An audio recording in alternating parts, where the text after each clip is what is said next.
بسم اللہ الرحمن الرحیم۔ نعمان رضی اللہ عنہ نے کہا، تم کو تو اللہ پاک ایسی کئی لڑائیوں میں ان حضرت صلی اللہ علیہ وسلم کے ساتھ شریک رکھ چکا ہے، اور اس نے لڑائی میں دیر کرنے پر تم کو نہ شرمندہ کیا نہ ذلیل کیا، اور میں تو ان حضرت صلی اللہ علیہ وسلم کے ساتھ لڑائی میں موجود تھا۔ آپ کا قاعدہ تھا، اگر صبح سویرے لڑائی شروع نہ کرتے اور دن چڑھ جاتا تو اس وقت تک ٹھہرے رہتے کہ سورج ڈھل جائے، ہوائیں چلنے لگیں، نمازوں کا وقت آن پہنچے۔ رسول کریم صلی اللہ علیہ وسلم کے ساتھ ہم غزوہ تبوک میں شریک تھے۔ الیاء کے حاکم یونانا بن رباح نے ان حضرت صلی اللہ علیہ وسلم کو ایک سفید خچر بھیجا، اور آپ صلی اللہ علیہ وسلم نے اسے ایک چادر بطور خلعت کے اور ایک تحریر کے ذریعے اس کے ملک پر اسی ہی حاکم باقی رکھا۔ میں نے عمر بن خطاب رضی اللہ عنہ سے سنا تھا، جب وہ زخمی ہوئے، آپ سے ہم نے عرض کیا تھا کہ ہمیں کوئی نصیحت کیجیے، تو آپ نے فرمایا کہ میں تمہیں اللہ تعالیٰ کے عہد کی جو تم نے ذموں سے کیا ہے وصیت کرتا ہوں کہ اس کی حفاظت میں کوتاہی نہ کرنا، کیونکہ وہ تمہارے نبی کا ذمہ ہے اور تمہارے گھر والوں کی روزی ہے، کہ جزیہ کے روپے سے تمہارا بال بچوں کا گزر نہیں ہوتا ہے۔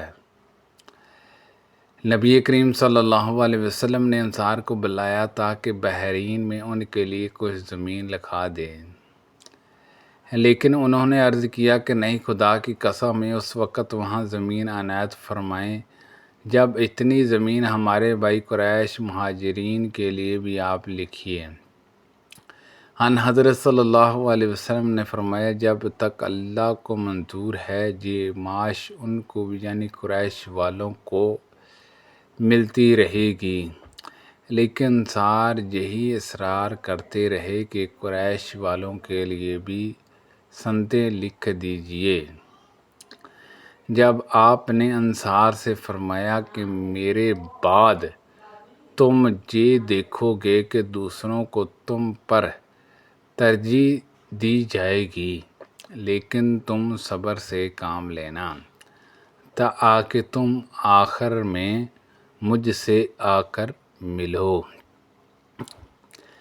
جنگ اور فسادانہ کرنا۔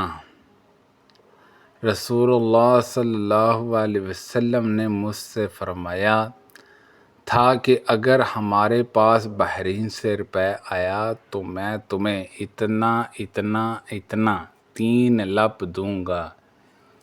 پھر جب ان حضرت صلی اللہ علیہ وسلم کی وفات ہو گئی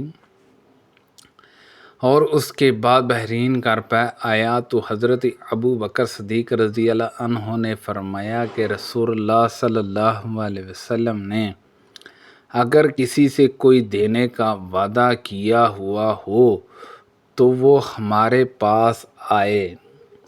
چنانچہ میں حاضر ہوا اور عرض کیا کہ ان حضرت صلی اللہ علیہ وسلم نے مجھ سے فرمایا تھا کہ اگر بحرین کا روپے ہمارے جہاں آیا تو میں تمہیں اتنا اتنا اور اتنا دوں گا۔ اس پر انہوں نے فرمایا کہ اچھا 1 لپ بھرو۔ میں نے 1 لپ بھری تو انہوں نے فرمایا کہ اسے شمار کرو۔ میں نے شمار کیا تو 500 تھا۔ پھر انہوں نے مجھے 1500 عنایت فرمایا۔ نبی کریم صلی اللہ علیہ وسلم کے ہاں بحرین سے خراج کا روپے آیا تو آپ صلی اللہ علیہ وسلم نے فرمایا کہ اسے مسجد میں پھیلا دو۔ بحرین کا وہ مال ان تمام اموال میں سب سے زیادہ تھا جو اب تک رسول اللہ صلی اللہ علیہ وسلم کے جہاں آ چکے تھے۔ اتنے میں حضرت عباس رضی اللہ عنہ تشریف لائے اور کہنے لگے کہ یا رسول اللہ صلی اللہ علیہ وسلم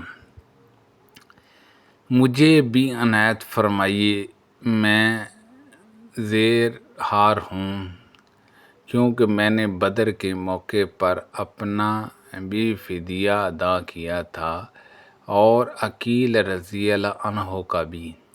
ان حضرت صلی اللہ علیہ وسلم نے فرمایا کہ اچھا لے لیجئے۔ چنانچہ انہوں نے اپنے کپڑوں میں روپے بھر لیا، لیکن اٹھا نہ سکا تو اس میں سے کم کرنے لگے، لیکن کم کرنے کے بعد بھی نہ اٹھا سکا تو عرض کیا کہ ان حضرت صلی اللہ علیہ وسلم کسی کو حکم دیں کہ اٹھانے میں میری مدد کرے۔ ان حضرت صلی اللہ علیہ وسلم نے فرمایا کہ ایسا نہیں ہو سکتا۔ انہوں نے کہا کہ پھر آپ خود ہی اٹھوا دیجئے۔ فرمایا کہ یہ بھی نہیں ہو سکتا۔ پھر عباس رضی اللہ عنہ نے اس میں سے کچھ کم کیا، لیکن اس پر بھی نہ اٹھا سکے تو کہا کہ کسی کو حکم دیجئے کہ وہ اٹھا دے۔ فرمایا کہ نہیں، ایسا نہیں ہو سکتا۔ انہوں نے کہا پھر آپ ہی اٹھا دیں۔ حضور اکرم صلی اللہ علیہ وسلم نے فرمایا کہ یہ بھی نہیں ہو سکتا۔ آخر اس میں سے انہیں پھر کم کرنا پڑا اور تب کہیں جا کے اسے اپنے کندھے پر اٹھا سکے اور لے کر جانے لگے۔ ان حضرت صلی اللہ علیہ وسلم اس وقت تک انہیں برابر دیکھتے رہے جب تک وہ ہماری نظروں سے چھپ نہ گئے۔ ان کے حرص پر آپ صلی اللہ علیہ وسلم نے توجہ فرمایا اور آپ اس وقت تک وہاں سے نہ اٹھے جب تک وہاں ایک درہم بھی باقی رہا۔ نبی کریم صلی اللہ علیہ وسلم نے فرمایا جس نے کسی زامی کو ناحق قتل کیا وہ جنت کی خوشبو بھی نہ پا سکے گا، حالانکہ جنت کی خوشبو 40 سال کی راہ سے سونگھی جا سکتی ہے۔ سبحان اللہ عز و جل۔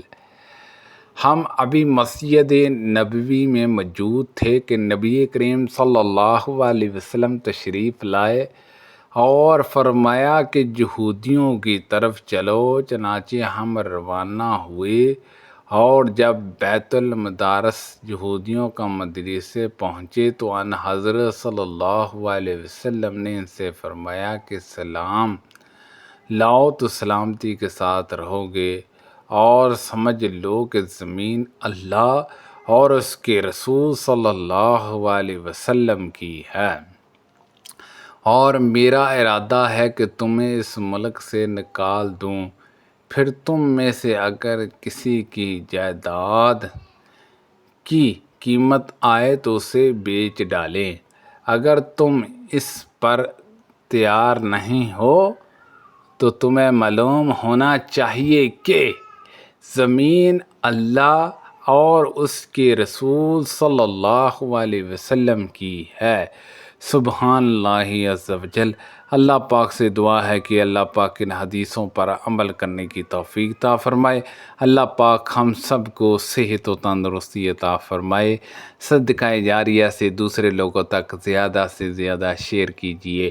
آمین بجاہ النبی الامین صلی اللہ علیہ وسلم۔ کوئی غلطی کوتاہی ہو گئی ہو تو اللہ پاک معاف فرمائے۔